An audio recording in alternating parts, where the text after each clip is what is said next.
Return of the Mac. Return of the Mac. All right, Rockfin, let's do the thing. Let's do it. Let's go.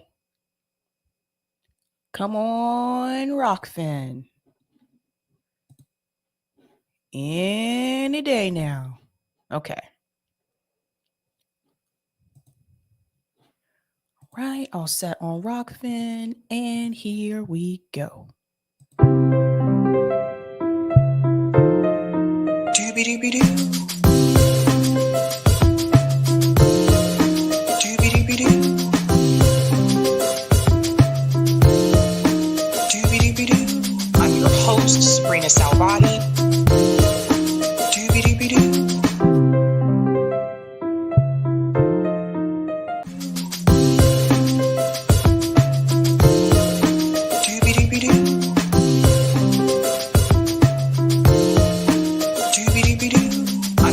Sabrina Salvati. Doobie-doobie-doo.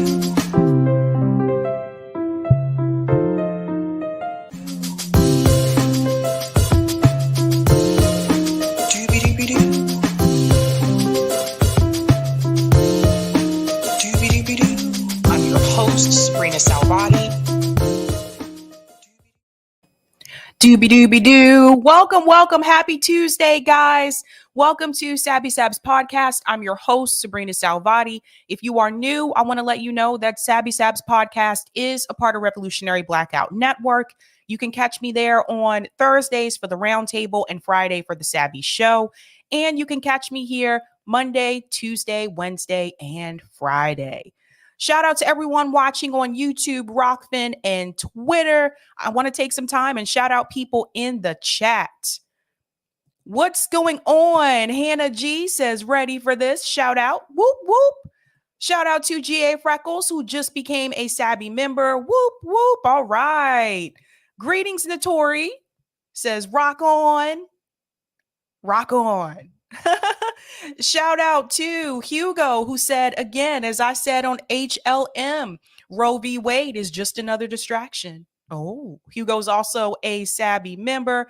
Shout out to Lauren, who says, haven't we dumped the squad already? Oh, I got a story for you tonight. Greetings, Angela says, fed the fam and settling down to a Sabby fix. Hope everyone is well. Greetings, CBC voters, says doobie-doobie-doo, 15.3K subscribers. Oh, woohoo. All right. I didn't realize that. Shout out to Laura, says we be doobie doing with Sabby, saying more. Shout out to Kyle, says doobie doobie doo. Greetings, gamer, says hello. Shout out to, whoopsies, JB Font is in the house, says yabba dabba doobie doo. Shout out to Bill Bradley, says LOL JB. Greetings, Dana, says hi JB. JB, you're popular in the chat tonight. Always great to see Lawrence, who's a Sabby member, says doobie doo. Eric says, hey, everybody, here goes another action-packed stream. Oh, gosh, I got some good stories for you tonight. We got a lot to talk about. Shout out to Bart, says, when do polls close in Ohio? I'm not sure, but it is now 7:04 Eastern Standard Time where I am. So they should be closing rather soon if they haven't already. Shout out to Zach, says, hey, Sabby. Hi, y'all. I don't know why I said it like that. Just kind of came across that way. What's going on? Alatrice says, hi, Sabby. Hello. How are you? Greetings, Delthea, who's a Sabby member, says, hello. Shout out to Leroy, who's also a Sabby member, says, hey, comrades, peace. Hope you're well. Me and my lady are about to head to a Roe v. Wade overturn protest. Oh, yeah. It's her birthday, by the way. Happy birthday, Stacy. Love ya. Happy birthday, Stacy. Shout out to Pat, says, hi, everybody. Greetings, Osito, says, hi, everyone. What's going on, Bryce, says, sup, Sabby and fam. Shout out to Eric, who's a Sabby member, says, hi there, lefty friends. Greetings, Jay Rich, who's also a Sabby member, says, hey, Sabby, goodbye, somebody. Damn, you guys already got the jokes. What's going on, Joe OWS, says, happy Taco Tuesday. Yeah, I forgot it was Taco Tuesday. What's going on? She's Black says this leak was definitely planned by Dems. Look at all the Democratic lawmakers on Twitter with their political theater tweets. I'm glad some people on Twitter are calling them out. Yeah, I have some things to say about that. Shout out to Ashura says, damn, Nita is done. Singing voice. Oh boy. Shout out to Chicago Girl or Chicago Grr 81. I don't know if it's girl. Voting for Democrats won't solve this. Only getting in the streets will. And while we're there, we must demand health care and a living wage. I'm all for that. And I want to give a shout out to Comrade Cam, who says, hey, everyone. And Jonathan says, hey, Sabby, I love this show. Thank you so much. Whew. We have a lot to talk about tonight. Shout out to everyone who is a Sabby patron. Thank you so much. I really appreciate your support. All of their names are listed here. If you want to become a patron, I have 5 categories: members, Sabbies, Sabsters, Sabinators, and the ultimate. All of their names are here. And I got to move the newbies. I announced them last night. I got to move them up there as well. And you can see their names scrolling across the bottom of the screen. Let's get into it, ladies and gentlemen. I got a lot to say, and I'm going to try to wrap up at 8:15 tonight because Rome's going to do a stream over at RBN. I'll get into that later on, and I don't want to miss that, and I don't think you should miss that either. So, what are we talking about tonight? Oh, this has been a week for news, I tell you. Tonight, we're discussing the squad drops Nina Turner. What is that all about? I'm going to get into that story. We're also going to discuss Joe Biden loses more Black voters. Man, bye. And of course, if you have not heard, we are also going to discuss Roe v. Wade overturned. So a lot is happening right now. There's so many stories. I was like, how do I pick just 3 with so much going on? I want to go ahead and get started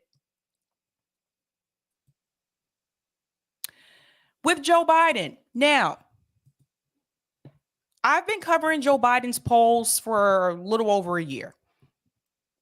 They have not been improving. It just is what it is. I'm sorry. They have not been improving. They have continued to decrease. He has been losing Black voters. Now, this didn't just start now. This actually started last year, his first year in office, but it is continuing to decrease. Now, I want to give a shout out to Case Study QB for this clip. Case Study is always doing great work. You guys definitely make sure you give him a shout out on Twitter. Where would we be without Case Study QB? So, in this clip, you're going to see a discussion on MSNBC about Joe Biden losing more Black voters. So let's go ahead and get into that. I'm going to go ahead and play this clip, and then we'll discuss. There's a new poll I want to go over with you today from the Washington Post and ABC News, and it shows the president standing with Americans has improved slightly, but at the same time, there's also this Gallup poll, and this one shows a major drop in support for the president from probably the most essential voting bloc for the party, Black voters.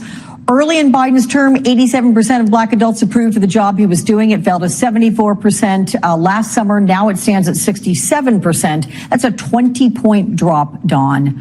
Why do you think that is? The president promised he would have Black voters' backs. Has he kept that promise? Okay, that's hilarious. Let's look at this poll here for just a second. Post and ABC News, and it shows the president standing with Americans has improved slightly, but at the same time, there's also this Gallup poll, and this one shows a major drop. All right, let's talk about this for just a second. You can see that his approval with Black voters from January to June of 2021 was 87%. July from August 2021 was 74%. Anybody noticing a trend? September 2021 through March 2022, 67%. Now,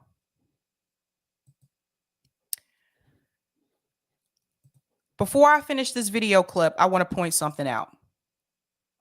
Let's remember when they do these polls, they're not polling people like me. They're probably not polling a lot of you. I've never been polled till this day.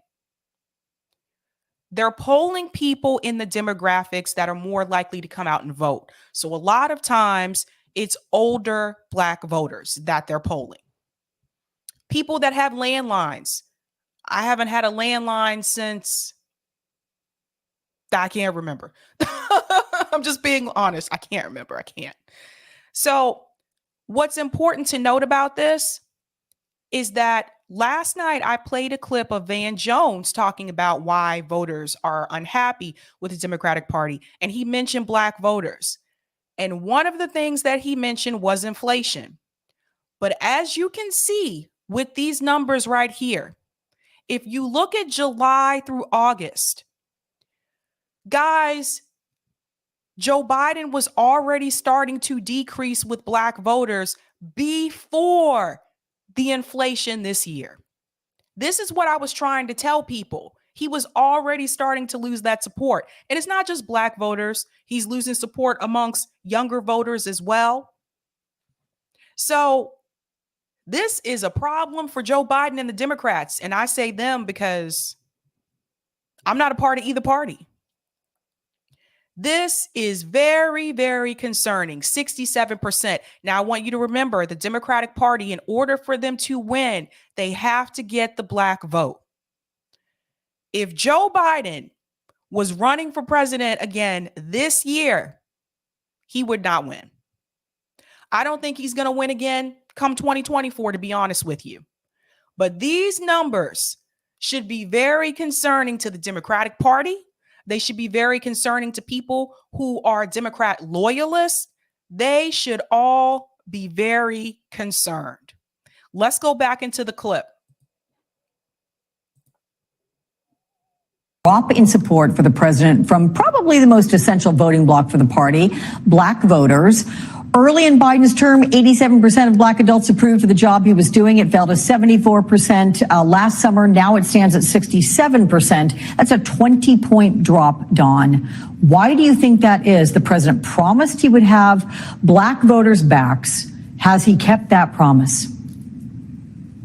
Well, there's a couple of things. Politics has a midterm drop-off, and people are trying to think about the NBA Finals and graduation right now, and we're not trying to worry about the midterms. We'll get to that in September, October. The second thing is I think that the president and the administration have not done a great job, and yes, COVID is part of that. Omicron, we call it Omarion in the community. COVID has been part of him not being able to get out and sell what he's really actually done with the IIJ Act, the Infrastructure Investment and Jobs Act, with the parts of... That's not true.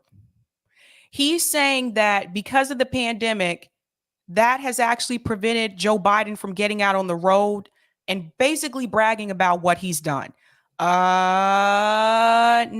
that's not true. Because Joe Biden has been making appearances. In fact, you notice this gentleman is wearing a Spelman sweatshirt, Spelman College. It's an HBCU in Atlanta. Joe Biden went there. Joe Biden went to HBCUs in Atlanta when he was trying to get the voting rights bill passed. So I just want to remind everybody, Joe Biden has been going out and making appearances, and he has been speaking, and he's had multiple press conferences. He's had several opportunities to try to brag about what he's done. But the thing is, there's not that much to brag about. There really isn't. People keep pointing to the infrastructure bill. I told you it was peanuts. When you look at what is recommended by the American Society of Civil Engineers, they actually recommended double the amount that was included in that infrastructure bill. I did a whole show about that. What else is he going to brag about? The stimulus checks? He didn't even give us the full $2,000 check.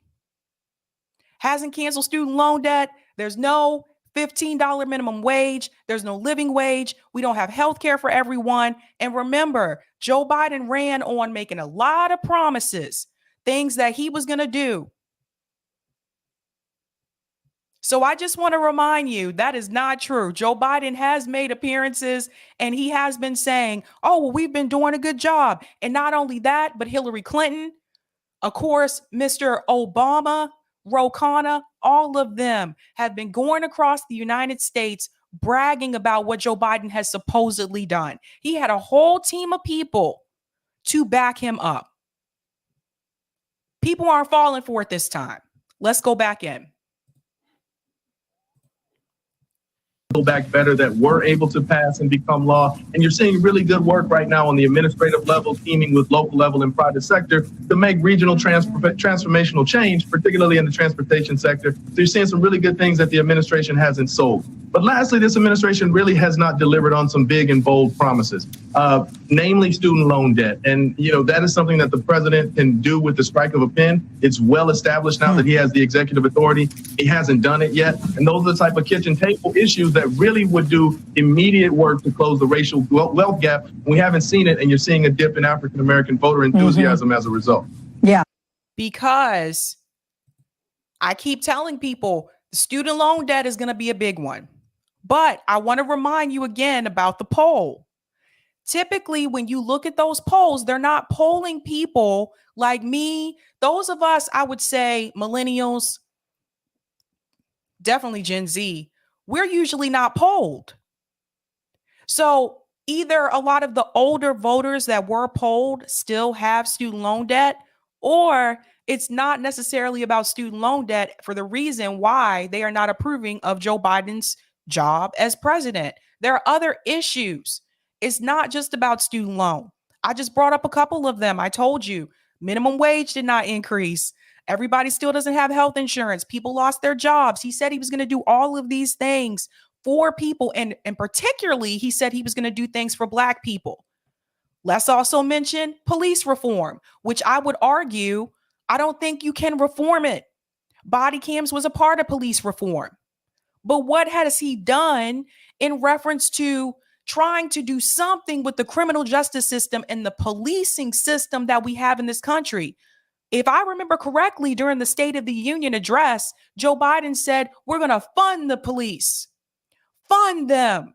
Fund them. That's what he said. No mentioning of implementing any more reforms or trying to change the policing system, because at the end of the day, Joe Biden is very much pro-police state. And so are a lot of these establishment Democrats in DC. Amy Klobuchar, Joe Biden, both of them take a lot of money from police departments. Now I see we've had multiple cases here that have happened since, or multiple incidents. We've had Patrick La Hoya. That was most recent. We had Amir Locke. Again, that was also fairly recent. We still have no-knock warrants. Joe Biden has done nothing. His answer to policing in this country is to give the police more money, because at the end of the day, he wants a police state. He wants to militarize the police. He's pro-cop, and he's always been pro-cop. Let's remember, he co-wrote the crime bill. So the fact that people believed that Joe Biden was actually going to come out and help the Black community, I don't know why people believe that. This man showed you who he was for over 40 years, all that time that he's been in office. And people thought that just because he was Obama's VP, that they should go with him because he had a Black friend. You got to remember some of the things that Malcolm X said.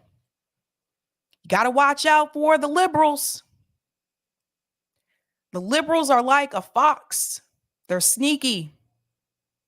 You got to remember what MLK said about the white moderate. Those are you got to worry about the liberals. I told people, listen, if you have issues with conservatives, I think the difference is they show you who they are. The liberals are the ones you got to watch out for. They're the ones that'll smile in your face and stab you in the back. They're the ones that will call the police on you when you're in their neighborhood. It's the liberal that was in Central Park that called the police on the Black guy who was bird watching. That was a Hillary Clinton voter. Let's go back in. Real quick to you, David, these poll numbers we're just reporting, do they have anything to do with what Republicans are doing? No, Republicans have the benefit of just running against Dems. What I would say to my Democratic friends, November is going to be tough. The economy's bad. There's conflict on the world stage. Just remind voters about the contrast. Democrats want fewer guns on the street. Republicans want more. Democrats want lower health care prices. Democrats don't care who you love or how you look. They believe ladders of opportunity should be available. No, these parties are not as different as you think. Let's backtrack here. Something he just said, I'm going to correct him on. See, this is what they try to do. They try to tell you, well, the Democratic Party is the lesser of two evils. They're both corporate. They're both corporate owned. Listen to this. November is going to be tough. The economy's bad. There's conflict on the world stage. Just remind voters about the contrast. Democrats want fewer guns on the street. Republicans want more. Democrats want lower health care prices. Democrats don't care who. Democrats want lower health care prices. Democrats want lower health care prices, but Democrats don't want to give everybody health care. When Bernie was running in 2020, you'd be surprised how many conservatives I spoke to that actually agreed that everyone should have health care. But he's not going to tell you that.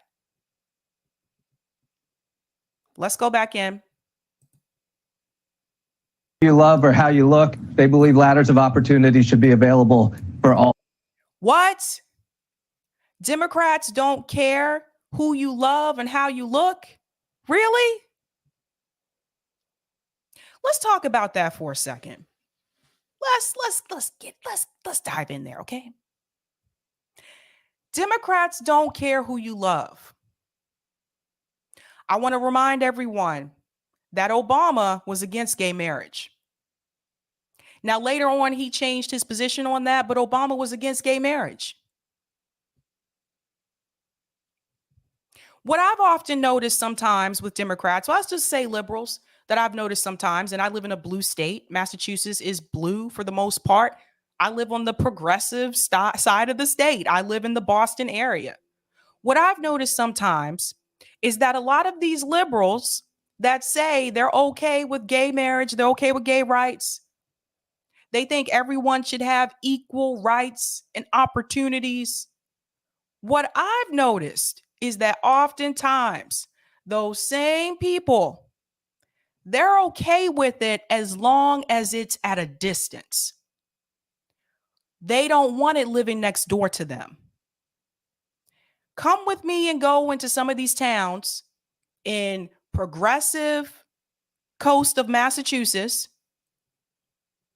A lot of these towns, where there's not many people that look like me, and I lived in one of them. Come with me into some of these towns, and you'll see just how quick some of these liberals really do care when it's next door to them. It's easy to say that you're tolerant of something, that you approve of it, or you're okay with it when it's not in your front yard or your backyard, when it's not next door to you.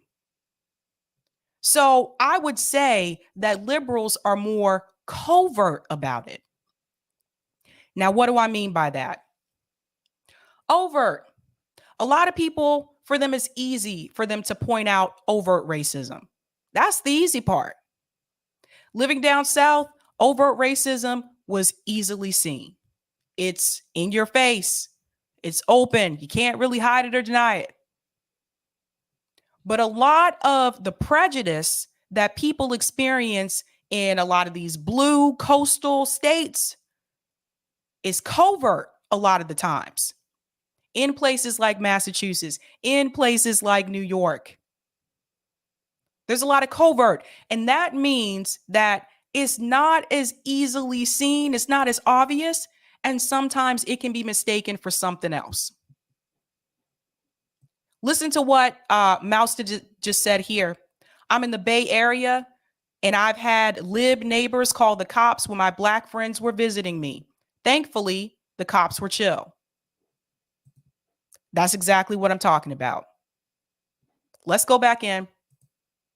People. There's a contrast between these two parties that led Democrats to power and could keep them there. No. What led Democrats to power was the fact that a lot of people just wanted Trump out. Let's be real. Let's be honest.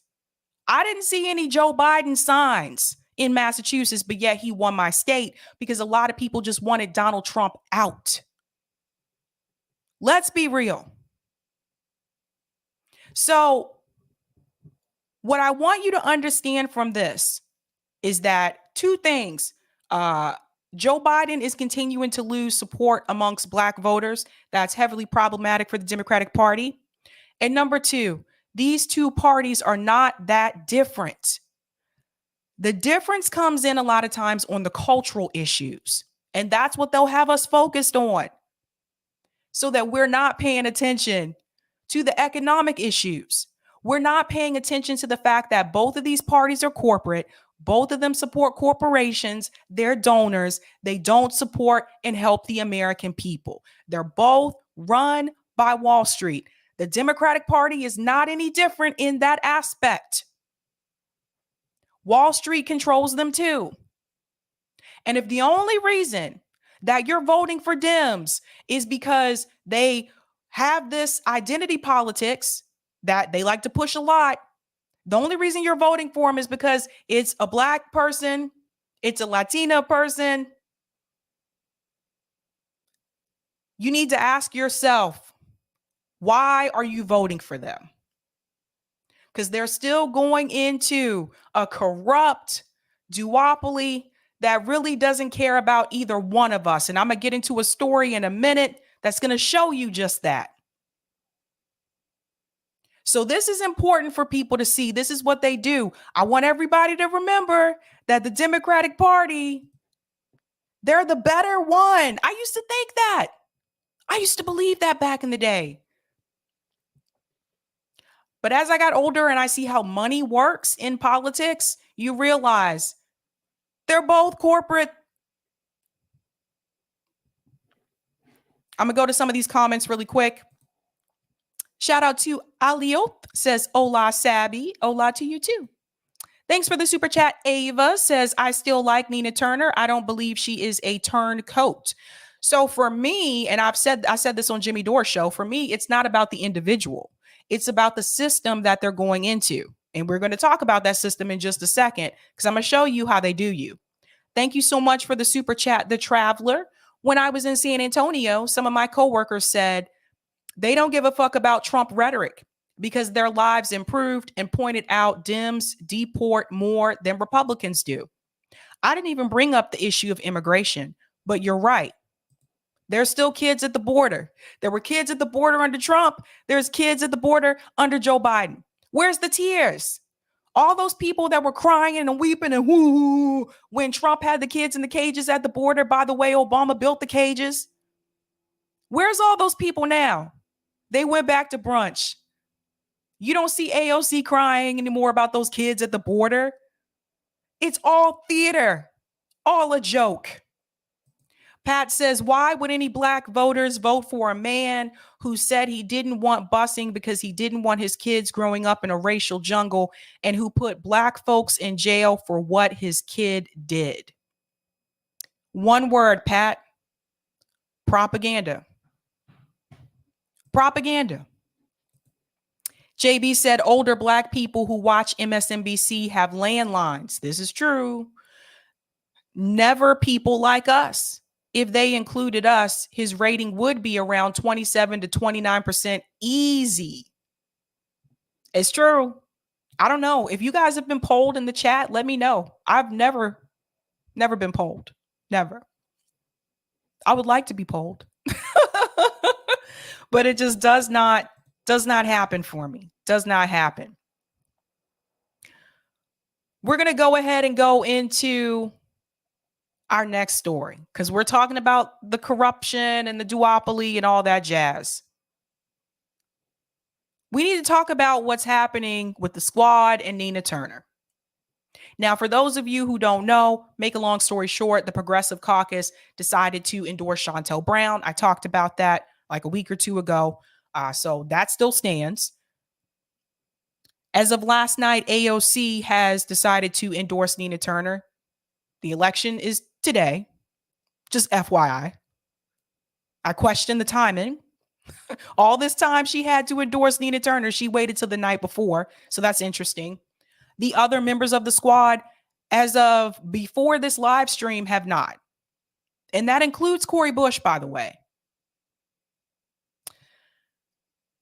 But there was a recent interview on MSNBC that reveals a little bit more information. And I want to get into this, because now you're about to hear exactly what happened with the Progressive Caucus. Now, shout out to Case Study QB. Now, this is Mark Pocan, or Pokane. I don't know how you say his name, but this is Mark Pocan. He was interviewed on MSNBC about the Progressive Caucus. Now, he's the co-chair, I believe, of the Progressive Caucus. There's about, I think, 99 members of the Progressive Caucus. We're going to get into that in just a second. But he revealed some information that a lot of people are not happy about today. It was a firestorm on social media. He let the cat out the bag. Let's hear what Mark had to say. As you know, there's big disagreement right now in your caucus over this race, Shontel Brown versus Nina Turner. Bernie Sanders is standing by his endorsement of Nina Turner, despite the CPC's endorsement of Brown. And if you think about it, one of the strengths of your caucus is your ability to stay unified. What do you make of this divide? Does it spell trouble in the future for your caucus? We have almost 100 members, and when we took the vote, no one voted not to endorse Shontel. So I don't know if the divide that, you know. What was that again, ladies and gentlemen? Let's go back. Let's go back. Because this video is not making people happy today. I'm letting you know right now. Listen to this. You know, there's big disagreement right now in your caucus over this race, Shontel Brown versus Nina Turner. Bernie Sanders is standing by his endorsement of Nina Turner, despite the CPC's endorsement of Brown. And if you think about it, one of the strengths of your caucus is your ability to stay unified. What do you make of this divide? Does it spell trouble in the future for your caucus? So basically, she's saying, she's talking about how the fact that there's a divide in the Progressive Caucus, but he's about to debunk that. Listen to this. You would think there would be, right? Because you have Shontel Brown and you have Nina Turner. Nina Turner was progressive, is progressive, apparently, going back to the Bernie campaigns. Shontel Brown all of a sudden is now progressive, which obviously I don't think she's progressive. I think it's full of it. And I think this is the game that Shontel Brown is running. But she just said there's this divide. Watch him debunk that. We have almost 100 members, and when we took the vote, no one voted not to endorse Shontel. So I don't know. No one voted not to endorse Shontel. No one. Not one person. So not one member of the squad either. You know, when the Progressive Caucus announced that they were endorsing Shontel Brown, at that point in time, we didn't really know if everyone voted that way. Mark here just let everyone know. Not one person, not one, didn't endorse Shontel Brown.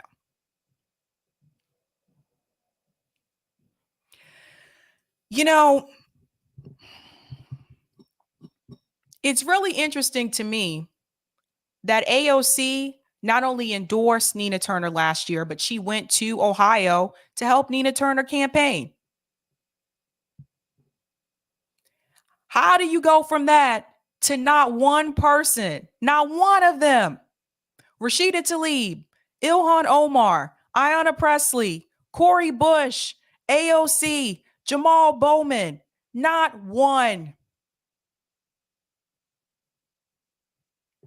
Let's go back in. I have more to say. The divide that, you know, some of the journalists in Washington, D.C., for some of the capital newspapers like to say, but we didn't have it when we endorsed someone. And, you know, the good news is you've got two great progressives running. I mean, we like this option. What I don't want. Again, Shontel Brown's not progressive, but whatever. to have options is where we got people who are, not going to be supporting things like Medicare for all and other priorities. Here you've got people who are, and I think at the end of the day, that's good for the people of Ohio and good for the American people, but people in that district will ultimately make the decision. All right. Ladies and gentlemen,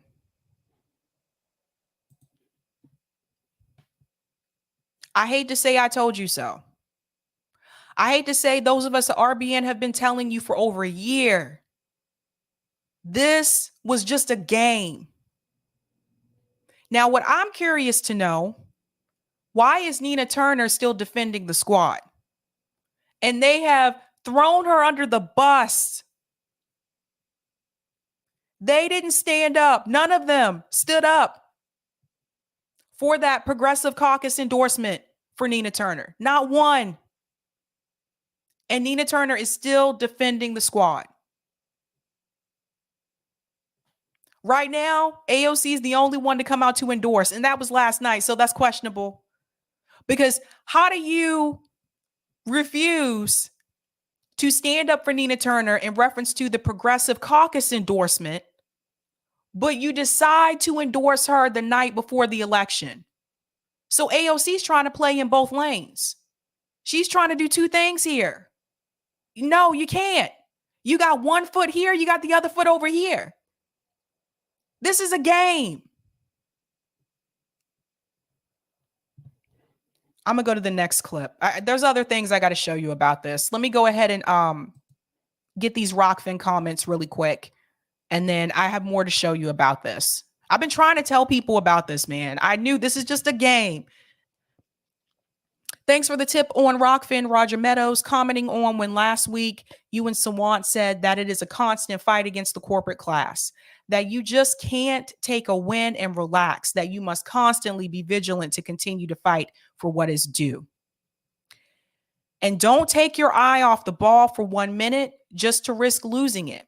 That's precisely why we must replace corporations with cooperatives to end this fight once and for all. Because working people don't have that energy and bandwidth to keep this fight going over decades. They would like to know what it means to relax. I'm constantly telling people unions are not the main threat to corporate power. It's the worker co-ops. No one sees us coming and won't know what hit them when we do. I'll be heading back up to New York State Capitol, Albany, Wednesday, as we of Co-op Ride are receiving an award from the New York lawyers representing the public interest for our disability advocacy and taking the initiative to bring the disabled in as customers. Support and start cooperatives. I am thinking the universal cooperable slogan can be start cooperatives, and you're not going to get rich, but you damn sure ain't gonna be broke. Thanks so much for that, Roger. Thank you for this tip as well. Maritine Smith, seriously, who are these 67%? I wonder too. Oh, God. Thank you for this tip as well, Roger. Oh, yeah, this brother who I seen on Rising who had worked for Bloomberg to block Bernie's 2020 momentum. Someone should tell this fool student loan debt would help, but saying it closes the racial wealth gap in income is a stretch. A gap exists before his bankruptcy law. Also, I had no idea we in the community called it Omarion. I have always heard us call it the Rona. You think Clyburn's stock will drop in the community? Interesting. Let's take a look at the Progressive Caucus. I want to show you who's in this. Now, this is the website, the Progressive Caucus, nearly 100 progressive members. Now, I'm going to show you, everyone's pictures are here. As you can see, the chair is Pramila Jayapal. Deputy chair is Katie Porter. Ilhan Omar is the whip. And here are the chair and Moretti. Raul, Barbara Lee, and Mark Pocon. That's who you just saw in that interview. Then they have vice chairs. You can go through all of them. But what I really wanted to point out to you is that these are in alpha order. deputy whips, Cori Bush, Maudnair Jones. By the way, Maudnair Jones donated to Shontel Brown. What? Let's go down. Of course, Ro Khanna is one of them, one of the deputy whips here. But what I want to show you, special order hour conveners, Jamal Bowman, executive board, Senate member is Bernie Sanders. Now, Bernie Sanders is one of the co-founders of the Progressive Caucus. You see what happens when the Democratic Party gets a hold of something, they co-opt it, they take it, and they water it down. I am pretty sure this is not what Bernie Sanders had in mind when he co-founded this. Now, anyone can join the Progressive Caucus. So they're in alpha order. As you can see, there is Shontel Brown. I'm just going to point out certain ones here. AOC is on here. You go down. I can't believe Ted Lieu's on here. He's a piece of work. You see what I mean, guys? Anyone can join this. It's not like they're actually progressive. There's AOC. There's Ayanna Pressley. Like, Richie Torres is here. Richie Torres against defund the police. He's one of those ones that Nancy Pelosi has in her back pocket, by the way. He's the one that she can point to. And she did that for defund the police and said, well, Richie Torres says that this is done. Like, people aren't feeling this. This is dead.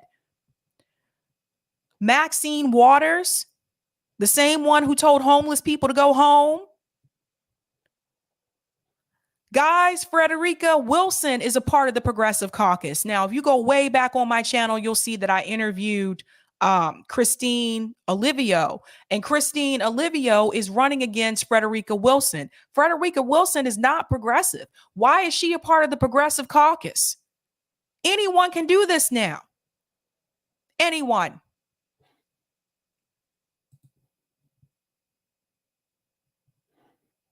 Now, people had things to say. It wasn't just me. Now, see, I want to show you this. Now, this is Nina Turner announcing that she was proud to have AOC's endorsement. Now, I'm showing you this for a reason.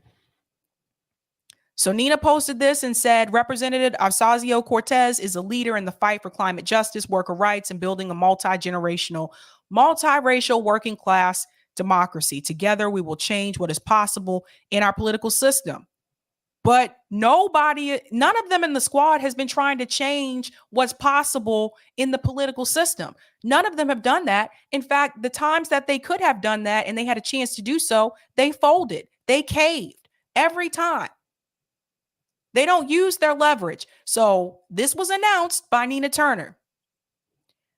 But what was interesting to me is all day long on Twitter, I did not see one announcement come from AOC about her endorsing Nina Turner. Not one. I can check again after this stream, but before I went live, I did not see it. I did see this endorsement, though, and I've seen this endorsement from her multiple times. And his challenger has a real shot, but needs help, support, and that is Jessica Cisneros of Texas. Not only has AOC endorsed Jessica Cisneros, she did so weeks ago. She went down there to Texas to help fight for Jessica Cisneros. So why did she wait until the night before the election to endorse Nina Turner? She's tweeted out multiple times, that she is fighting and endorsing Jessica Cisneros. Guys, she couldn't even tweet that she was endorsing Nina Turner. You see how this game is played? You guys see how this game is done? Is Jessica Cisneros' election today? No. Why didn't she tweet about it? We know she loves to tweet. Why didn't she tweet it out? She did last year when she endorsed Nina Turner. Why not? Who spoke to her? Who told her not to say anything?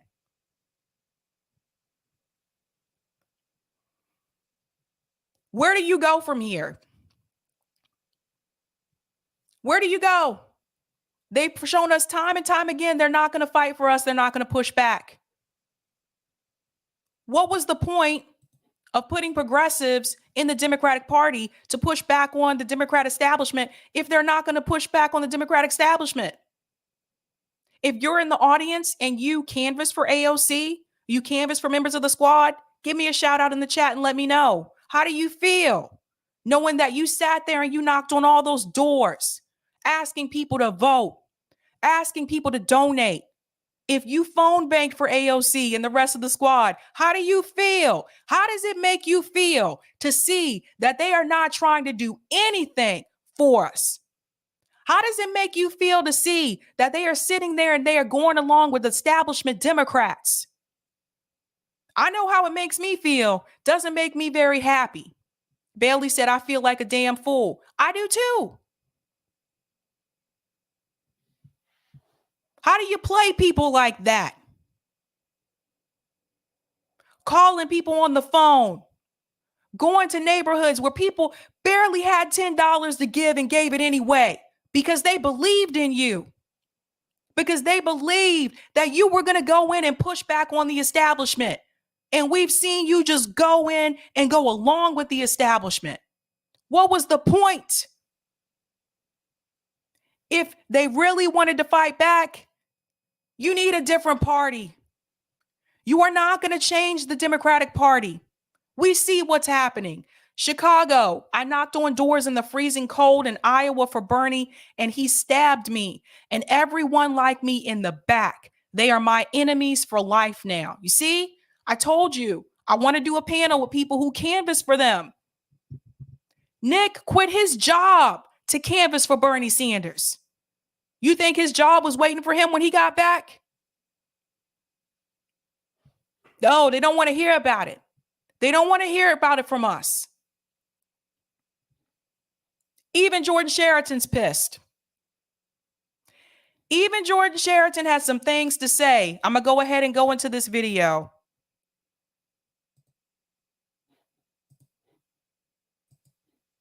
This is when you know the jig is up.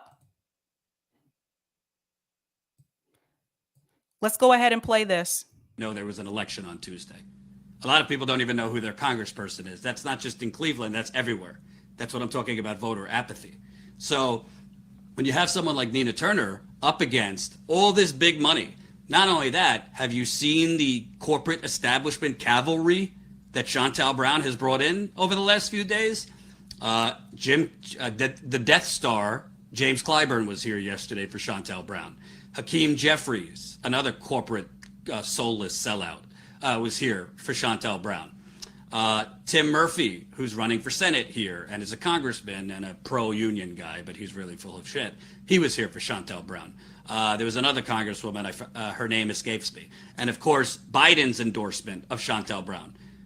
As I've been saying, all of these people would not be coming in the final days, and Biden, who's only endorsed one candidate before this, in this cycle, would not be endorsing her so soon to the election if Chantal Brown's campaign had numbers that show them comfortably in the lead and that this was a safe victory for her.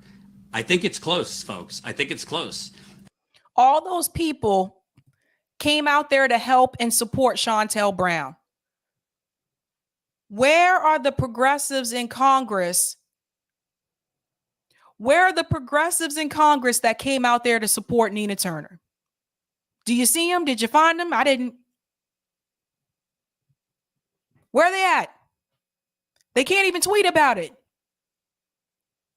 They've been spoken to. Trust. Let them continue.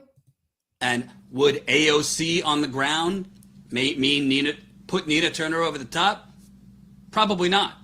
Would Rashida Tlaib or Cori Bush or Ilhan Omar on the ground put Nina Turner over the top? I don't think any one endorsement or person on the ground would put Nina Turner over the top. But I will tell you, there's a brand new part of this district, because 30% of the district is new this time. And part of that new district, I did an interview yesterday from, a couple hours ago from, is Lakewood. Lakewood, well, majority white, but it went for Bernie in 2016 and 2020. You don't think AOC and squad members here could juice up younger people, could juice out people in Lakewood who didn't vote in this election in August because they weren't part of the district, but if they see AOC, other squad members, they might come out to those events. They might then come out and vote early. It absolutely would have made a difference. Not only if Here you have Jordan Sheraton saying it would have made a difference. Those his words, not mine. So you think AOC don't know that? Of course she does. You think the rest of the squad doesn't know that? Of course they do. Listen, I saw a picture a couple weeks ago. Cori Bush and Nina Turner were out there to support Amy Viella. Amy Viella ran before. She was on the documentary Knocking Down the House. But when it was time for Nina Turner to run again, where everybody at? Where they at? She's still defending them, though. Nina Turner's still defending the squad, saying she knows they're under a lot of pressure. You're going to face a lot of pressure in D.C. They were told they were going to face a lot of pressure. But if you're not willing to push back on that pressure, then don't run as a progressive. Don't take grassroots donations from people. Don't take people's last $5 and $10. Just be an establishment Democrat and take corporate money. But stop fooling people. Just stop it. I'm going to go back in. they endorsed, but if they were here. You look at, there are other, Cleveland, now 100% of Cleveland is in the district. In August, it wasn't all of Cleveland, but because of redistricting and things like that, now 100% of Cleveland is in the district. The additional parts of Cleveland that are in the district are actually more white than black. But who knows? Who knows if they are more of establishment Shontel Brown voters, or there's younger people in this new part of Cleveland. And it's not only younger people. You could have middle-aged to older people that might lean more progressive. So these endorsements, but not only endorsements, these people phone banking for Nina Turner, the squad members on the ground for Nina Turner, doing digital videos for Nina Turner. It all cumulatively makes a difference that could help be one of the main reasons that she wins. But they are nowhere to be found. So basically, I don't know why this is a surprise. This is not a surprise to me. Some people on social media are really freaking out about this. They're like, oh my God, I can't believe they didn't do. Why are you surprised?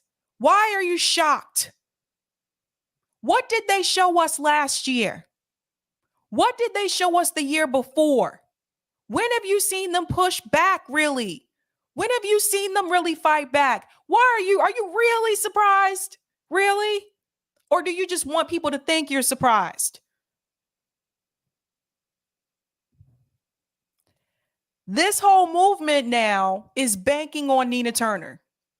Just like they were banking on Bernie Sanders, they were banking on AOC, they're banking on Nina Turner. Nina Turner is not the only progressive that is running for office this year, but that's the one they want to focus on because that's their star. They did this before with AOC. Even though there were other progressives that were running, they chose to primarily focus on AOC. You guys see how this is all a game? This is a game. it's been Nina Turner, and Keith Ellison came in for her, the Attorney General of Minnesota. I like Keith, but he's not exactly, people aren't like storming the gates to come to a Keith Ellison event. That's basically what she's had. She's had no help from the squad, bigger name progressives. Bernie endorsed her, didn't come on the ground this time. So, I'm not making excuses for her if she loses, but if this is a close election, which I think it's going to be, all of these things that I'm outlining tactically and strategically make a big difference. And you want to know something? To the people who are sycophants for the squad, I credit them when I think they deserve credit. I criticize them when I think they deserve criticism. I don't you could twist yourself into a pretzel to defend this, but there is no defense for it. What? Any one of them could have said, I don't agree with this Congressional Progressive Caucus endorsement.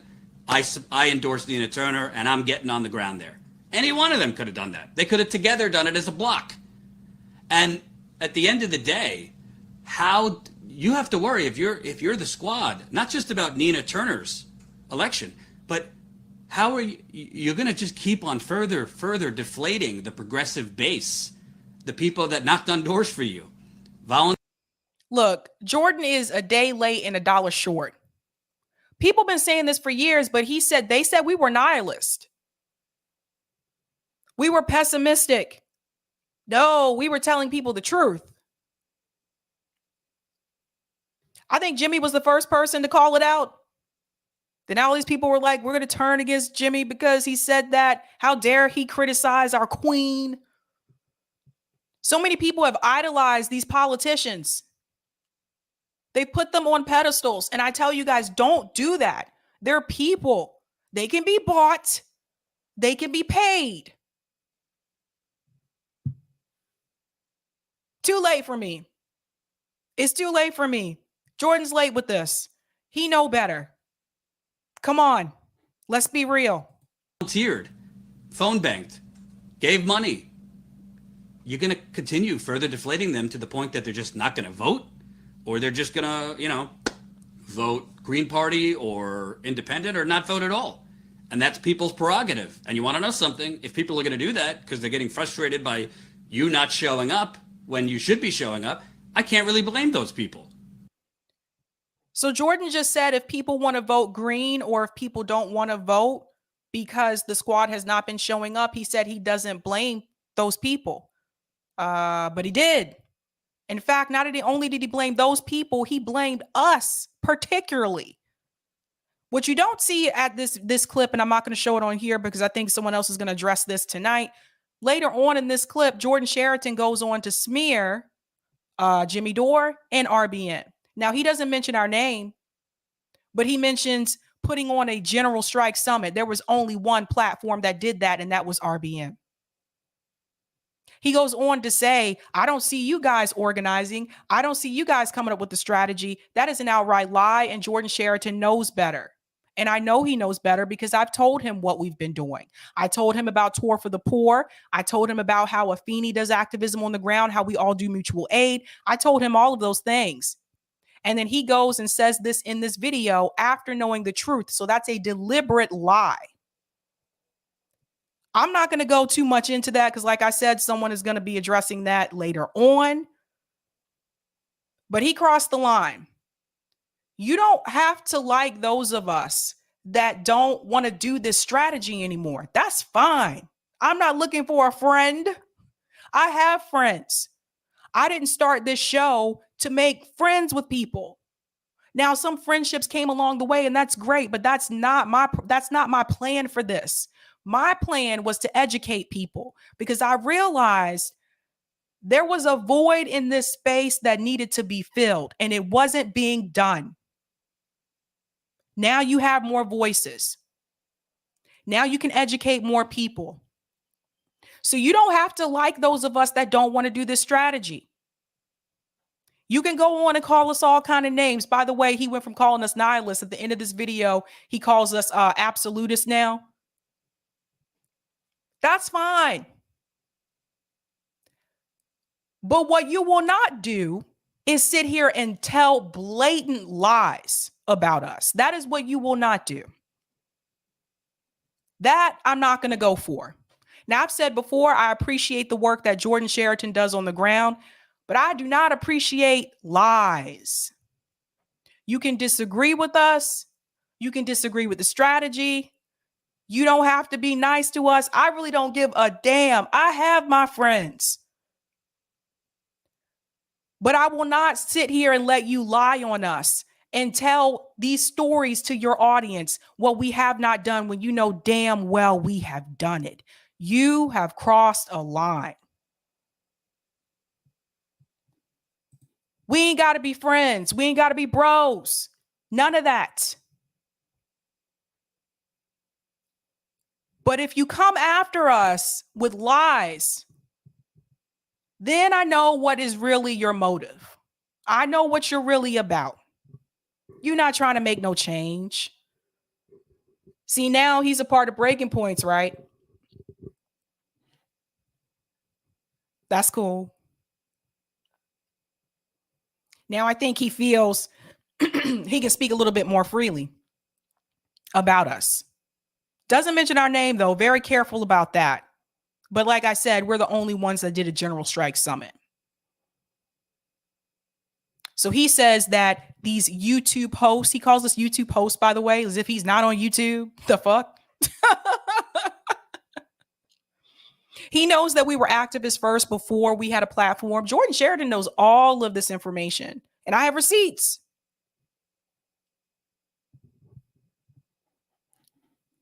I'm not going to reveal those receipts tonight, but I will say this. They're in my back pocket. Whenever I want to pull those motherfuckers out, I will. So, that being said, ladies and gentlemen, people are not happy about this. People are not happy about what's going on with Nina Turner and the squad not supporting. It's called an uproar. A lot of people are pissed. It is what it is. But at the end of the day, I'm not going to sit here and lie to you guys. I'm not going to tell you to go out and donate to them. I'm not going to tell you to go canvas for them. Hells no. Don't quit your job to go canvas for any of these politicians. Don't do it. You have to take care of yourself. They're taking care of their self.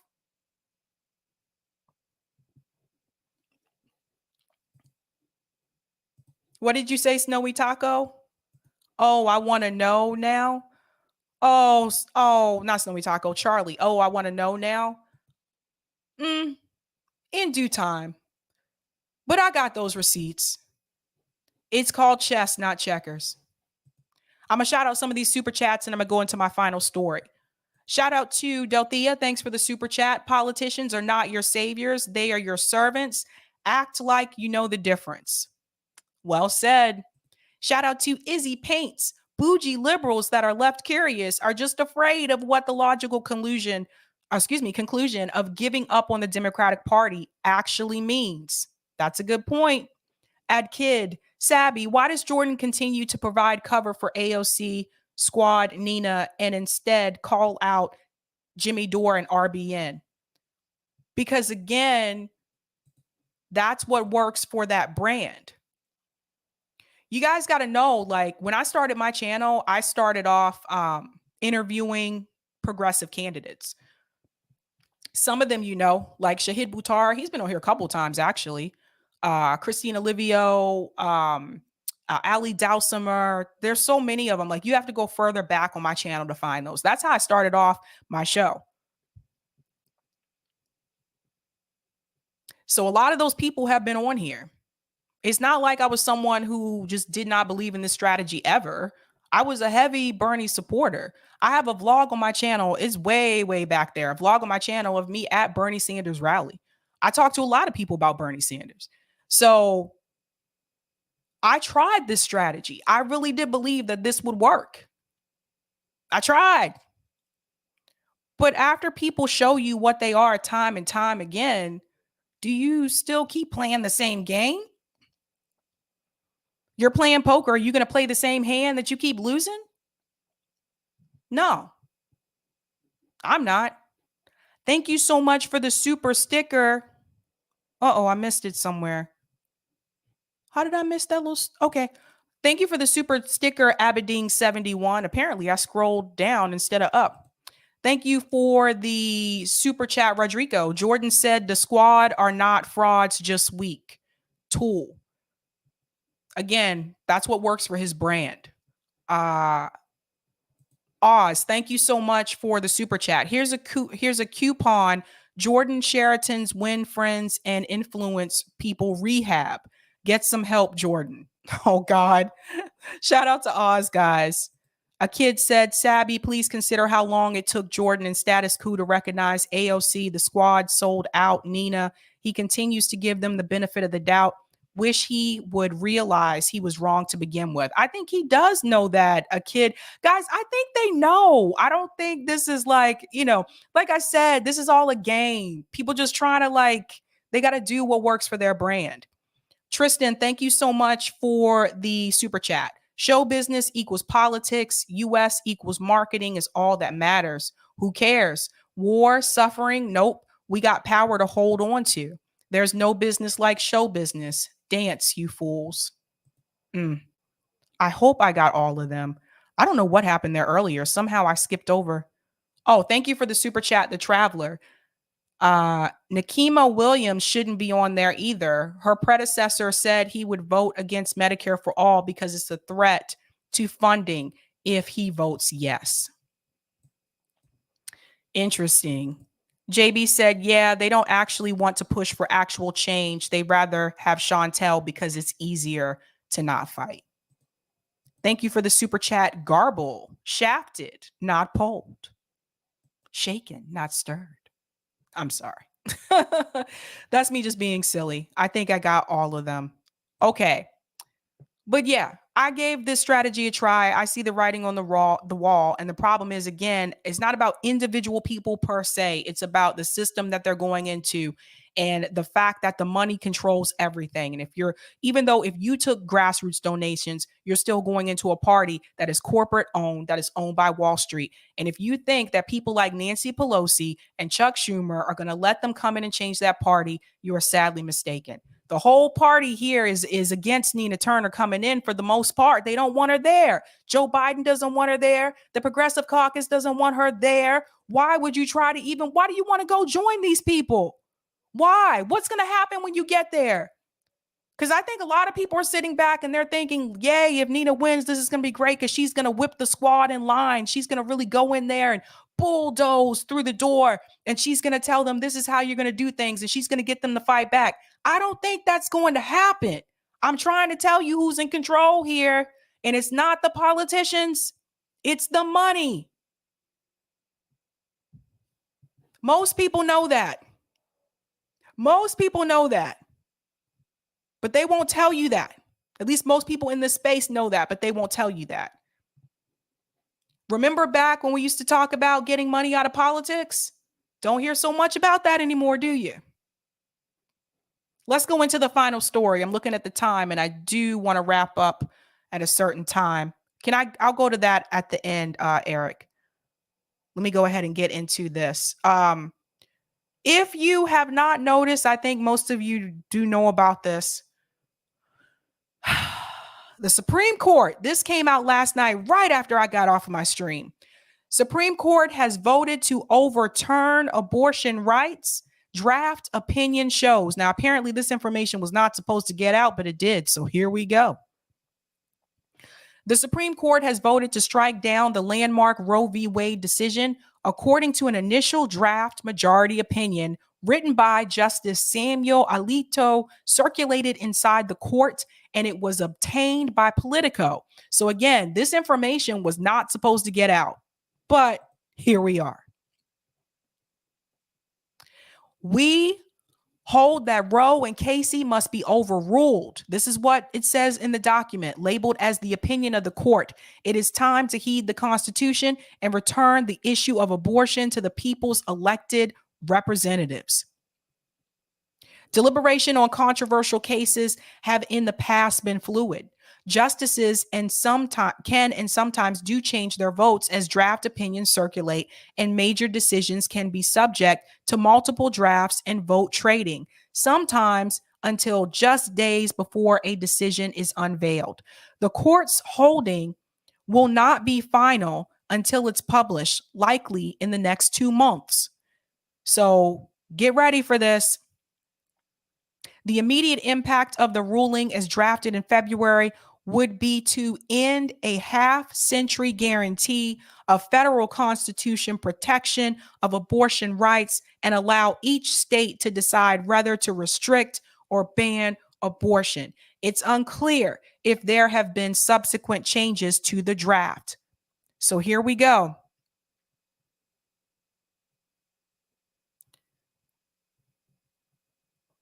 Now, this is coming from Samuel Alito. Roe was egregiously wrong from the start. Its reasoning was exceptionally weak, and the decision has had damaging consequences.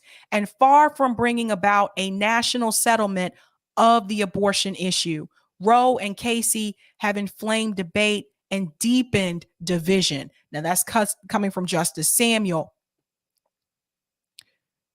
I want to go down to this part here. I'm not going to read the entire article because it's long. To the extent this betrayal of the confidences of the court was intended to undermine the integrity of our operations, it will not succeed. The work of the court will not be affected in any way. This is coming from Roberts.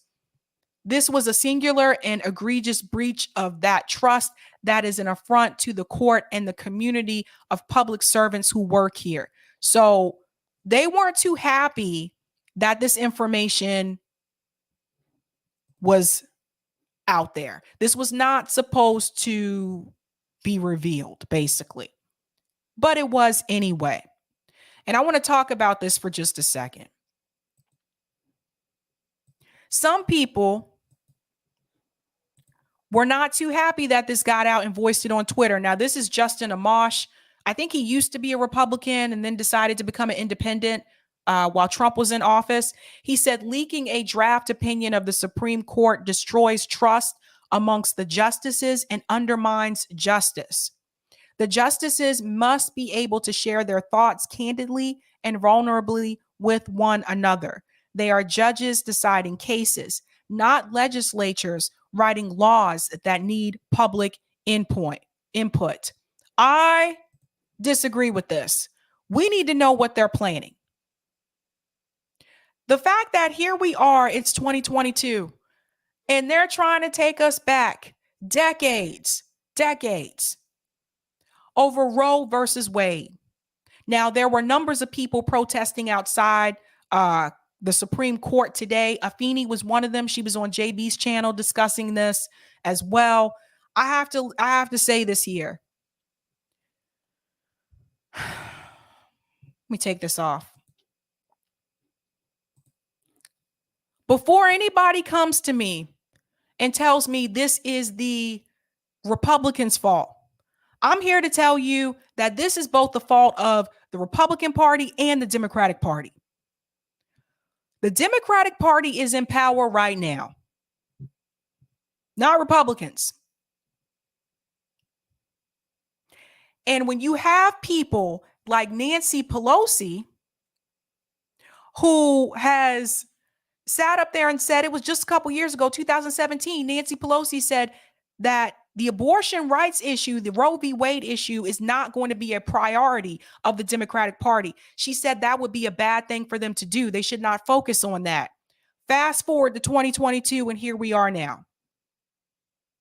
Now, this is one of those issues some people feel it may not affect them because they're not a woman, or everyone should be concerned about this. Because if they're willing to overturn this, what else are they willing to go back and overturn? If you think that this is not a sign of what's to come, don't be surprised if they try to come back and overturn gay marriage. Don't be surprised. And I'm not gay, but I'd still be concerned about that. And you should too. This is just the beginning. The Democrats are the ones that are in power right now. And you have politicians like Nancy Pelosi, who has sat up there and has endorsed Democrat candidates who are pro-life. What? That's right. That's right. I don't know if everybody knew that, but you do have Democrats in DC that are pro-life. I saw people on Twitter bringing up Hillary Clinton. Oh, this is why we should have voted in Hillary Clinton. Newsflash. Hillary Clinton's running mate, Tim Kaine, was also pro-life.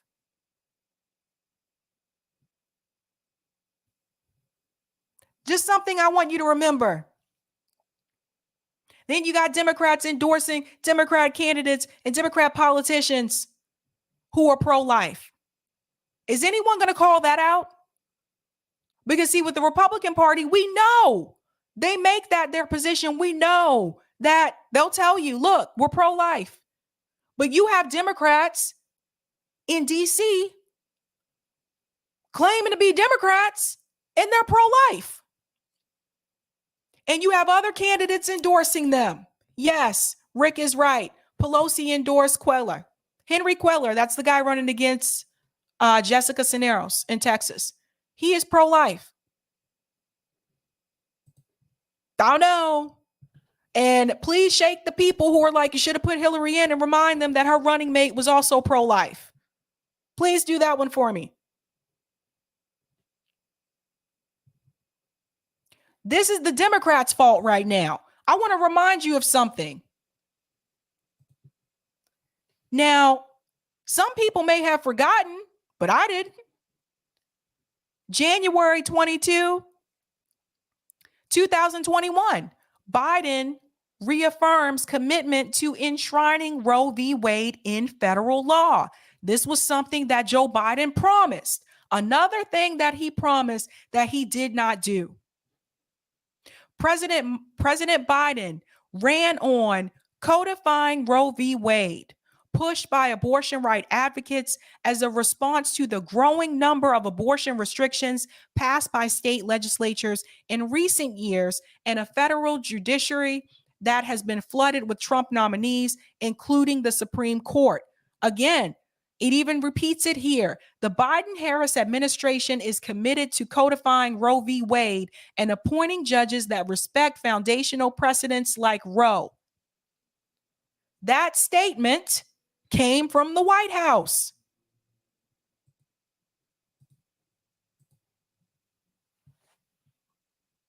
This is the Democrats' fault right now. But they weren't thinking about that. They were too busy focused on Elon Musk. Elon Musk buying Twitter. They were too busy tweeting about that. Nancy Pelosi told you 2017, we don't need to focus on that. The party doesn't need to focus on it. And they didn't. And look what's happening now. So I know a lot of people got fingers to point, and I've seen it all over social media. It's Trump's fault. It's all of you guys that didn't vote for Hillary Clinton. Shame on you. Really? And that just goes to show you how many people did not know that her running mate was pro-life. What? What do you say? What do you say to people? 2022, and here we're going back. What do you do? This is ridiculous. I want to be very clear about something here. For women who are wealthy, this is not going to affect them the way that it will affect women who are poor and women who are working class. Just like it didn't decades ago. Because even when it wasn't legal, women who had money that came from families that had wealth, they were able to travel and get an abortion and come back home, go right back to work, go back to school, go back into society as if nothing happened and no one ever knew about it.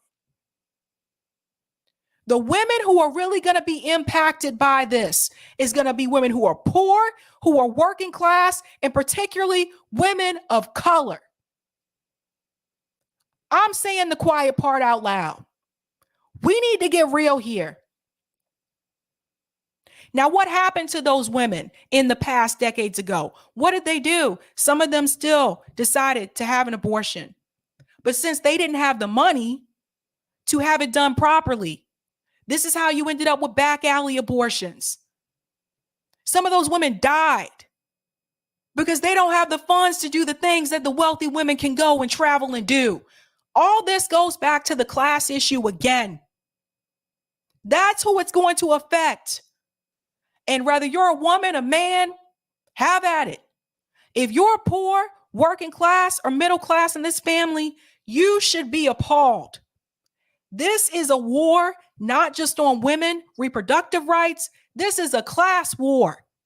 Like I've told you before, they do what benefits the wealthy. They protect the wealth. They protect capital. The rest of us, we have to fight our way out. Now, I don't know if everyone who's discussed this today has made the connection to class. But if they haven't, I just did for you. A lot of the issues that we fight for, a lot of them go back to class issues. They don't tell you that, though. They'll tell you it's a right-wing issue. It's a left-wing issue. A lot of these issues are class issues.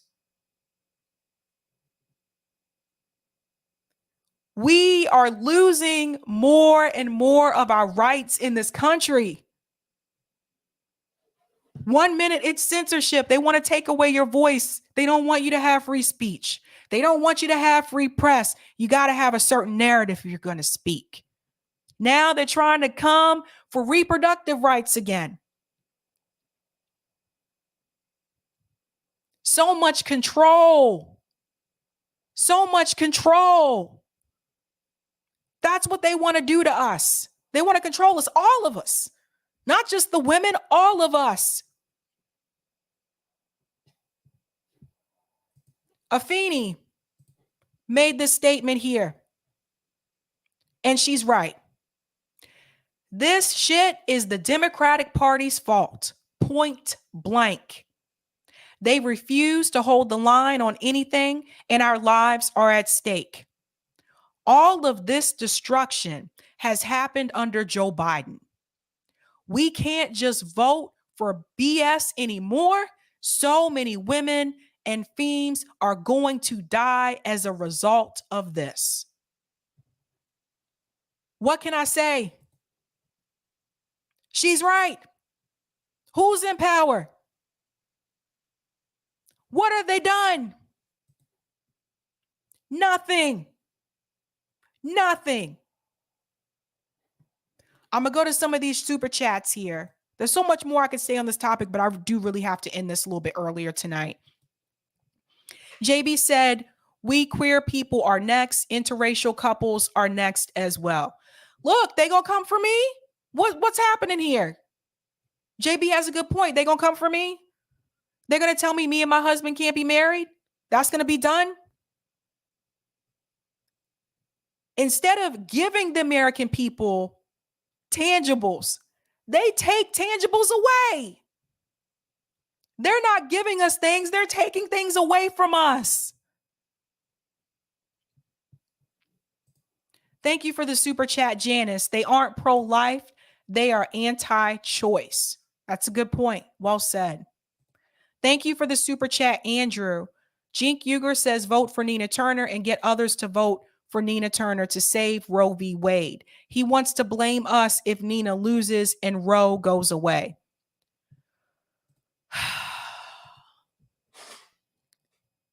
Thank you for the super chat as well. I've made your point to upper middle class people I know. They've told me to make sure you're not in a bad position in life in the future. Nice. Yeah, they just don't get it. People don't get it.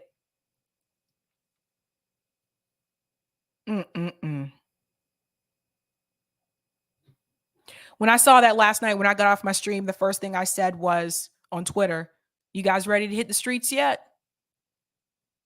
What more is it going to take? What are they going to take next? I'll take those comments on Rockfin. And then I got a skadoozle. Thank you so much for the tip on Rockfin, Ian Henderson. You can't vote these people out. Anyone who promised change has lied. The only time I voted was for Obama. I was conned once, never again. You'd make more of a statement for change if you ripped your ballot at the polls. Your wallet is how you vote. Stop supporting the corporate system. Buy local. Support your local community. Ignore the federal government into irrelevancy. That is how to change. Well said, Ian. And thank you for this tip as well, Roger. Support the National Ballot Initiative Strategy Center, who is helping voters in BI states to help organize, finance, train, etc. Voters pass progressive policies via BI. Also support the U.S. Federation of Worker Co-ops to do the same for worker co-ops. Ohio is an indirect BI state for state law, but direct for state constitutional amendment. Also, don't let that nice, wholesome demeanor fool you. Sab will ravage you. Oh, God. Feel the wrath of Sabs. Thank you for this as well. So there are 21 states currently that have auto trigger laws already in place that would either ban or restrict abortion once Roe v. Wade is overturned, with limited exceptions like medical emergencies or in the case of rape and incest. Those are Arkansas, Idaho, Mississippi, Missouri, the Dakotas, Oklahoma, and Utah. All of those are BI states when it comes to adding amendments to state constitutions, except for Idaho, which only allows BIs for laws. The other states that are not BI states having auto trigger laws are Kentucky, Louisiana, Tennessee, and Texas. So state legislators wouldn't have to meet in order to ban abortion. In addition to the trigger laws, 9 states would have abortion bans on the books that were enacted before Roe was decided in 1973.